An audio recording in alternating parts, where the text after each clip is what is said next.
大家好，欢迎来到加密星球。今年1月份呢，开口提到过一个非常典型的投机的赚钱的案例。事情呢发生在 Polymarket 上面，在 Polymarket 加密板块上，有一个15分钟的预测市场，规则非常简单。首先呢，给出一个当前的价格，然后开始倒计时，赌15分钟以后的价格相比开盘价到底是上涨还是下跌。有一个非常聪明的交易者选择在周末进行了他的投机。注意这个时间点，周末这个时间点非常重要。他选择的币呢是 XRP， 然后开始了他的第一步。他先大量的买入上涨的这一边，不是小买，而是大买。他一路把上涨的隐含概率推高到了大约70%。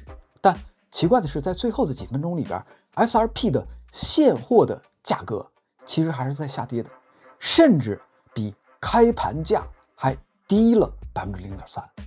也就是说 Polymarket 这边真金白银的压住在说，上涨的概率已经非常高了，有70%的上涨概率。可现货市场那边的真实情况呢， XRP 还没有上涨，反而在下跌，两个市场开始出现了错位。这个时候呢，会发生什么呢？大量的做事机器人敏锐地闻到了味儿，觉察到了这个错位。他们觉得这个不就是一笔送钱的机会吗？现货明明还在下跌，可 Polymarket 里的上涨居然高达70美分，也就是70%的上涨概率，这个不是高估了吗？所以他们会做什么呢？他们会卖出已经买入的上涨的份额，或者是买入下跌的份额，站到那个聪明的交易者的对立面去，等着市场回归正常，然后呢大赚一笔。但问题是，那个聪明的交易者他其实根本就不是在赌 Polymarket 的市场，他是在玩一个作弊的游戏。在最后的2分钟，他亲手去现货市场把结算价格给他推成对自己有利的结果。在 Polymarket 结算之前的最后的2分钟，突然一个币安的钱包里边打出了一笔大约100万 USDT， 也就是100万美元的 XRP 的市价买单。因为那天正好是周末，市场呢本来就薄，做市和套利都没有平时那么活跃。你可以想象一下，大家都在睡觉，很少有人在那里边交易，所以这笔单子真的就把 XRP 的现货价格在短短的时间里边往上推高了大约 0.5%。 结果 Polymarket 上边15分钟 XRP 的盘口到了结算时间， XRP 的价格刚刚好高于开盘价，上涨成立。而那个聪明的交易者之前埋伏好的 7.7 万份的上涨的仓位，最后呢按照每份1美元去兑付，计算下来这一波他就赚了 23.3 万美元。这是一个非常聪明的交易者，也是一个非常典型的案例。但这件事的关键点不是说这个交易者最后拿走了 23.3 万美元，而是为什么仅仅100万 USDT 100万美元竟然能够在关键的时候把一个市值超过1000亿美元的 XRP 瞬间给它推高 0.5%。 答案很简单，因为那个市场在那一个时间点太薄了，薄到只要有人在关键的时候用很小的力量轻轻的推它一把，价格呢就会失真变形。而这个就是今天我要讲出来的主题，流动性。那流动性到底是什么呢？我们从一个最日常的场景讲起。你周末去悉尼的弗莱明顿市场买鱼，在悉尼生活过的华人都知道，那是一个超级大的周末市场，人很多，摊位也很多，卖菜的卖水果的，价格便宜又新鲜。在卖鱼的区域呢，有5个摊主在卖鱼，每一个摊主都有大量的鱼，各种品种，各种价位，买家也是一大堆。你想买立刻能买得到，你想卖就立刻能卖得出去。价格呢，它会在一个合理的范围之内波动，市场运转顺畅。这个就是高流动性的市场，买卖双方都很多，交易可以快速合理的价格完成。现在呢，我们来换一个场景，你去某一个偏僻的小镇买鱼，这个小镇呢只有一个鱼摊，摊主今天只带了3条鱼，买家只有你一个人。你想买，你只能接受摊主的定价；你想卖，你就只有这么一个买家可以和他去谈。价格呢，完全由供需双方博弈来决定，而且呢，这个博弈没有参照，没有竞争，结果可能会偏差很大。同样的一个品种的三文鱼，今天50刀1公斤，明天呢可能就会是80刀1公斤。这个就是低流动性的市场，也就是说买卖双方都很少，交易很难快速完成，而且呢价格特别容易失真。现在呢，我们把这个逻辑给它搬进金融市场，流动性就是一个市场里边，你能不能快速的以一个合理的价格把手里的东西买进或者是卖出。流动性高，你想买有人卖，你想卖有人买，价格稳定，交易顺畅。流动性低，你想卖没有人买，或者说有人买但只愿意出一个非常低的价格，你要么接受一个烂价格，要么你就根本卖不出去。而刚才那个 Polymarket 上那个 SRP 的案例本质上就是这样。为什么那个人能靠一笔大约100万的单子在最后的2分钟就把价格给他推过线？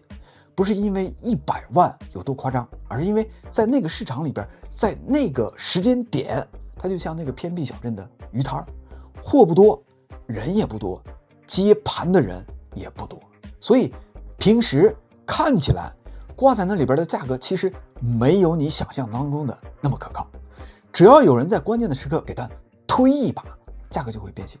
这个就是低流动性最危险的地方。你平时看到好像也在交易，好像也有价格，但真到了关键的时刻，你才发现那个价格不一定真的经得起买卖。我们再用一个数字来感受一下这个差距。像比特币这种资产，全球呢每天交易量非常巨大，市场深度也足够的厚，大多数的时候你的买卖都能够找到足够多的对手方，价格的偏差非常小。但如果换成一个刚发行不久、交易量很小的小币种呢，情况就完全不一样了。它全天的交易量可能只有几十万美元，或者是可怜到只有几万美元。你挂一个稍微大一点的单子，就可能直接把价格给它砸穿，或者瞬间推到一个离谱的位置。同样都是加密货币，流动性天差地别。所以流动性这个词儿呢，听起来很抽象，但它其实一点都不抽象。它决定的是，当你真的想成交的那一时刻，这个市场到底能不能接得住你。刚才那个 Polymarket 的例子让你看到的是，流动性薄的时候，价格很容易被推歪。但流动性更可怕的地方，还不是薄，而是它会突然消失。平静的时候呢，你会觉得市场里边到处都是买家，卖家盘口很厚，成交很快，你好像随时都能够买得进卖得出。可恐慌一旦来了呢，所有的人同时想卖，原本那些愿意接单的人就会一个一个的停止，做日商不敢抱得太深，套利资金先停下来，想抄底的人也开始观望。于是呢，市场里边突然只剩下了卖家，买家都消失了，都不见了，或者剩下一些胆儿大的买家，但他们呢也只愿意用更低的价格来接盘。这个时候你会发现，流动性危机不只是价格跌了，而是市场失去了正常成交的能力。这在加密市场里边特别明显。加密的老的玩家都应该知道，2025年10月11号的那次加密市场的暴跌当中，全市场在24个小时内出现了超过190亿美元的杠杆仓位的清算。而市场参与者直接指出，那次暴跌之所以那么夸张，不只是因为有人被清算，而是因为恐慌性的抛售和低流动性叠加在了一块。当时呢，比特币在10号到11号的这段时间里边，一度从高位回撤到了14%，而像 HYPE、Doge、AVAX 这些山寨币盘中跌幅更加夸张，有的呢甚至被腰斩了。你注意，这里边最关键的不是下跌了多少，而是一旦流动性被抽走，价格就不再是慢慢的滑下来，而是会突然的坍塌下来。后来呢，路透社也提到，这次冲击之后，市场的流动性一直没有完全恢复。到了2026年的2月，比特币的平均1%的市场深度已经从2025年的800万美元以上掉到了大约500万美元。这个意味着挂在现价附近真正愿意接单的深度比以前要薄了很多。所以即使是相对没有那么大的单子，也会打出比以前更大的价格波动。这就是为什么路透社在2026年的2月还专门的写到，比特币相关清算短时间之内达到25.6亿美元的时候，薄弱的周末的流动性又进一步放大了跌幅。所以呢，你会发现一个非常深刻的真相：市场崩塌的时候，不是因为价值突然没有了，而是因为在那一刻愿意接盘的人突然不见了。价值可能没有变化，叙事也没有变化，但只要流动性一抽走，价格就会塌下来。说到底，价格从来就不只是价值的反应，它同样也是流动性的反应。现在呢，讲一个币圈里边最常见的流动性陷阱。一个项目呢发了自己的代币，早期进去的人拿了很多的筹码，成本非常之低。接着呢，项目方开始宣传自己，价格慢慢的开始涨了起来，越来越多的人开始进场。这个时候你会看到什么呢？价格的上涨，交易量很大，你会觉得这个币很活跃，好像随时都会有人买，也随时都能够卖得出去。但很多人没有注意到一件事儿，这个市场里边真正的买家可能根本就没有那么多。很多所谓的交易量并不是真实用户在买卖，而是项目方和自己的关联账户在对倒，自己在跟自己交易。说白了就是在刷量，制造一种这个币很热、流动性很好的假象。于是呢，你看到它涨，看到它很热闹，也跟着一块进去了。可一旦有一天早期的持有者开始出货了，问题就来了。他们一卖，你才发现市场里边真正愿意接盘的人根本就没有那么多，价格呢开始往下掉，恐慌开始蔓延，越来越多的人一起想跑。然后你会突然发现，之前看起来很充足的流动性没有了，不见了。你打开盘口，里面只剩下几个低的离谱的买单。你想卖，你能够卖，但代价是你得砸在一个非常难看的价格上。这个就是币圈里边最常见的流动性陷阱。平时呢看起来热热闹闹，真要撤离的时候，你才发现根本没有人去接。所以评估一个项目的时候，流动性往往比价格本身更加重要。因为价格告诉你它现在看起来值多少钱，流动性告诉你你能不能真的把它变成钱。那普通人怎么判断一个币的流动性到底是真的还是假的呢？第一，你看盘口的深度，打开交易所的盘口，看买单卖单是不是足够厚。如果两边挂单都很多，说明这个市场的承接力还行。但如果挂单是那种稀稀拉拉的，或者只有几个大单撑在那儿，那这种呢你就要非常小心了，因为它看起来有价格，不代表它真的经得起成交。第二，看买卖的价差，买一价和卖一价之间的距离，这个就是点差。主流币的点差通常非常小，因为市场够深，交易够活跃。但很多的小币和山寨币呢，点差会大得很离谱。你刚刚买进去还没有开始涨，可能呢就会因为这个点差你就损失了2%甚至3%，这本身就是一种信号，流动性不足。第三呢，看交易量是不是真的，不要只看它写着24小时成交了多少，你要看这个成交量到底是怎么来的。如果是持续均匀稳定的成交，通常更接近真实的流动性。但如果交易量总是集中在某几个时间点突然给它爆了出来，或者明显像是被某些人给它硬拉出来的，那个就要警惕了。这个很可能不是流动性，只是做出来给你看的热闹。现在呢，来讲一个加密市场里边最经典的流动性案例。2022年的5月 ，Luna 和 UST 崩了。UST 呢是当时的算法稳定币，目标是锚定$1。它的稳定呢不是靠真正的美元储备，而是靠和另外一枚代币 Luna 的兑换机制来维持。这个机制呢平时看起来没什么问题，但它有一个非常关键的前提，市场里边一直要有人愿意来接盘。只要大家还相信 UST 跌了还能回到$1 ，Luna 也还有人会买，这个系统它就能够运转。可一旦信心动摇，大家开始同时卖 UST， 同时卖 Luna， 流动性问题就暴露出来了。UST 一脱锚，系统就会释放更多的 Luna 去吸收压力，可 Luna 一旦变多，价格就会跌得更快。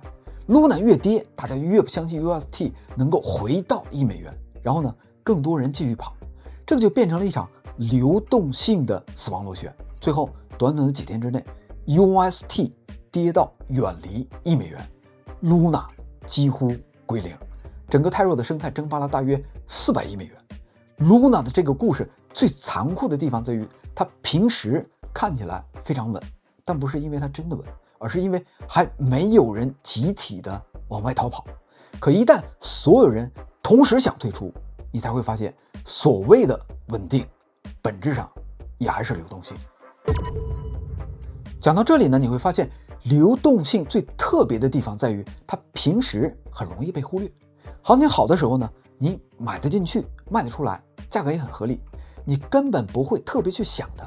但一旦市场出事儿，你立刻就会发现，真正决定你生死的不是你有没有道理，而是有没有人来接你。这个也是为什么我一直觉得流动性它有点像空气，平时呢你感觉不到它，但一旦真的它没有了，它立刻变成了市场里边最重要的东西。所以很多的时候，真正崩掉的不只是价格，而是市场正常的成交的能力。也正因为这样，老一辈的投资者才总会说一句话：现金为王。这句话真正的意思不是说现金一定是最赚钱的，而是说现金是流动性最高的资产。当市场开始混乱，当其他的资产都要打折排队找买家，但现金呢，它不用，它永远站在门口，随时可以走。好的，今天的这期呢，我们其实讲的不是一个抽象的概念，我们讲的是一个市场里边最现实的问题：你手里的东西，关键的时刻到底能不能够卖得掉？从 Polymarket 上面 SRP 被一笔单子推过结算线，到市场恐慌的时候流动性突然被抽走，再到山寨币表面很热闹，实则呢没有人去接盘。这些故事最后再说明同一件事：价格会波动，叙事会变化，但真正决定你能不能活着出来的是流动性。好的，下一期这个系列的最后一集，我要讲一个所有人都听过，但几乎没有人真正理解的概念——波动率。它不只是价格涨跌的幅度，它是市场对未来的集体恐惧被量化成了一个数字。当这个数字极高，意味着什么呢？当它极低，又意味着什么呢？以及为什么有人会专门靠着交易恐惧本身来赚钱？好的，如果这期视频呢对你有帮助，请点赞并订阅频道，也欢迎加入我们的 Discord 社区吃瓜群众自治社，入口就在外网频道的主页。我们下期视频再见，谢谢，再见。